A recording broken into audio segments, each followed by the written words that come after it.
Hey, what's going on, everybody? Let's talk about Miami's 40-10 loss at number 9 Clemson. Certainly a lot of disappointing things happened in this game. You lose by 30, but I want to pick it up in the fourth quarter, but I will get into the full game and my thoughts there, offensively, defensively, what it means moving forward, but picking it up in the fourth quarter. So Miami goes down 24-0 at halftime, only 8 total yards in the first half, but they get within 26-10 in the fourth quarter with the ball.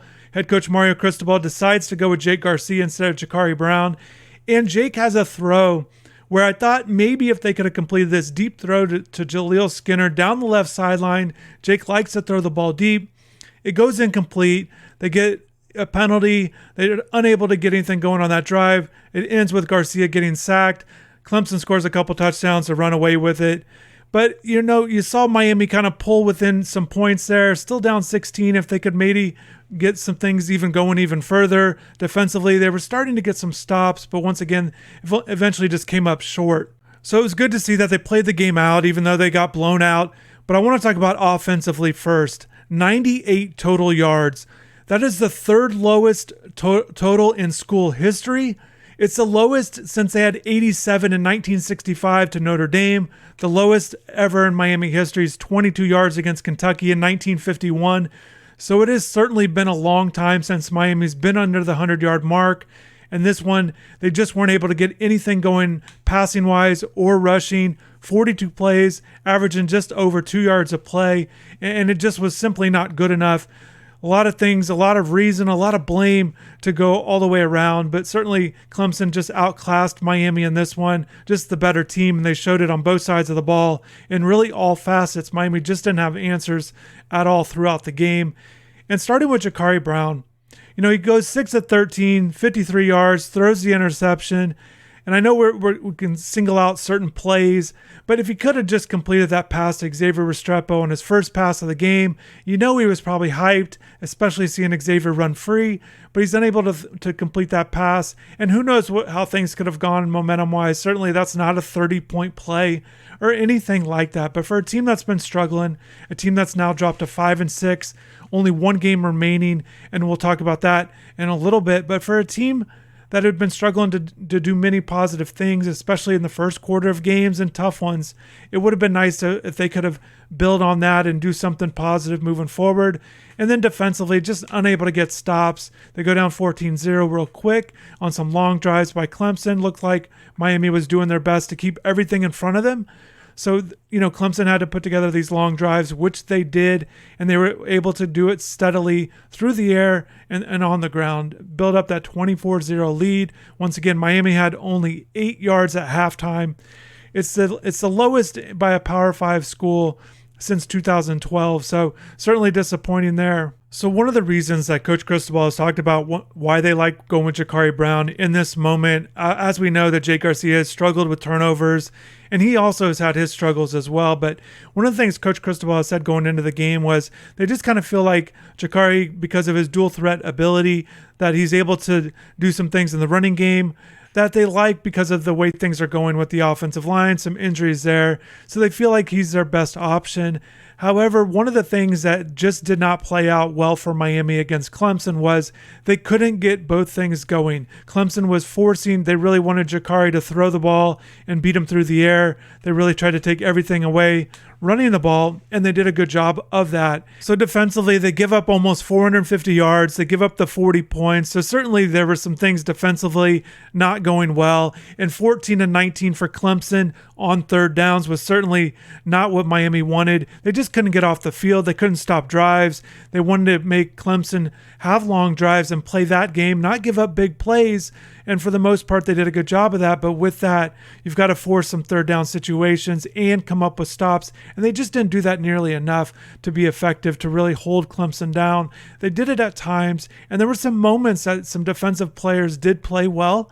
You saw Cam Kitchens, the 13 tackles, following that up after 3 interceptions last week. So that's great to see that he's doing well there. He also was involved in a pass breakup, tackle for loss. So he did some things there, which you like to see.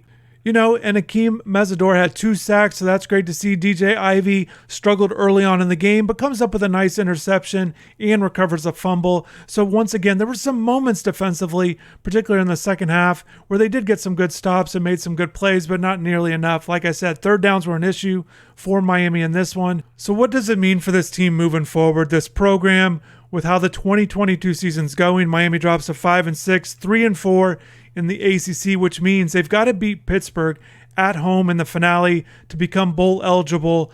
And certainly from what I've seen on some projections at this point going into the game, if Miami did win, you're kind of looking really at that Gasparilla Bowl, December 23rd in Tampa, as a possibility. So that's essentially what they're working for.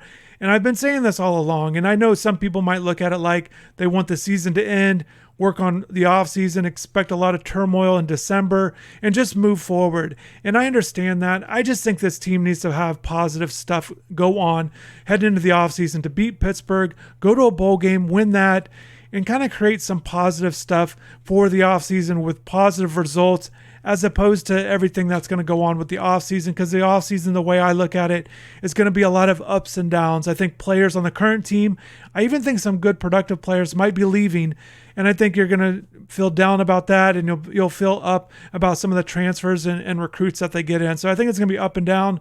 We'll see if the coaching staff stays intact. Certainly they've been under criticism from a lot of people, a lot of fans, and with the results that just aren't there. And certainly, once again today, getting blown out. Miami, that's the thing about these losses, the 6 losses, they're getting blown out in some of these games, which is disappointing to see. And certainly Clemson is the favorite. Everyone knows what Clemson's all about, but Miami just wasn't in the game early on. And I think that's very disappointing to see that they just couldn't get anything going. They couldn't get many stops, and they couldn't get anything going offensively. So there's a lot of stuff with the program and Mario Cristobal and what this means moving forward. And I'm going to have all offseason to talk about some things and gather my thoughts. But there's one thought that's been on my mind over recent weeks that I just want to mention.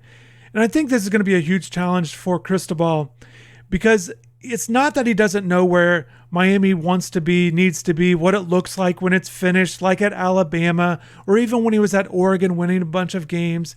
He understands point B. However, Miami's at point A, and I think the big challenge is to get Mario Cristobal, for him, is to how to get from point A to point B. And what I mean by that is, yes, he knows the results aren't there. He knows guys need to play better and things like that, and he says that. They've got to play better. They've got to be motivated. If they're not, basically recently this week, basically said with parents, if this isn't the place for you, and I'm paraphrasing, but if this isn't the place for you, then, you can pick up your kid, your son anytime and just kind of move on. And I know he has that tough guy approach. That's how he approaches everything with practices, with his team. And once again, that is point B. He understands all of those things. However, he's got to get this team and this program from point A to point B, and that's where I find the challenge is going to be, is to go along on this process of getting these guys either built up or finding the right guys or whatever it might be. It all goes into coaching to get the most out of your guys. That's the number one job for you as a coach, is to get the best out of your guys, and that's where I think the big challenge is going to be. Yes, he knows what it looks like. He's won national titles as a player. He didn't lose home games when he was at Miami. Like, he knows all these things. And Miami's lost 4 straight home games this season. So he knows everything about what it's supposed to be like and all those things, and what his goals are and the standards and the high expectations. So we will see. And I think everybody's looking for some positive momentum individually, whatever that might be. Like I mentioned, a Cam Kitchens, who's coming off a huge 2-game performance last week with the 3 picks and now 13 tackles. Those are huge performances. That's something to build on. You were hoping Jakari Brown could build off his game against Georgia Tech, maybe if he wasn't going to win against Clemson, but certainly you were hoping that you could see something really positive from him in this game to either stay in the game or be productive, and he just didn't do that, wasn't able to do that. Not that it's a setback. You're just hoping for flashes, hoping for positive momentum, and with some of these guys, the younger guys, that you can see about possibly building on with this team, this program moving forward. So that's what I'll be looking forward to this final week. Like I said, I understand how people want to move on past this season. Maybe the players, maybe the coaches want to as well, and we'll see how they play on Saturday next week. But I just think if they could get a win against Pittsburgh, I thought that would be important to earn something. There's so much that's been going on, and they've been out of contention for the Coastal Division because of where they've been this season. I think having some sort of positive goal achieved would be big with results on Saturday. So they didn't do that in the rivalry game. This is an opportunity this week against Pittsburgh to become bowl eligible. And then when you get that goal accomplished, go ahead and win your bowl game. If you could do both those things, some sort of positive momentum, being 7-6, considering where this team was early on the year, could be some sort of small consolation.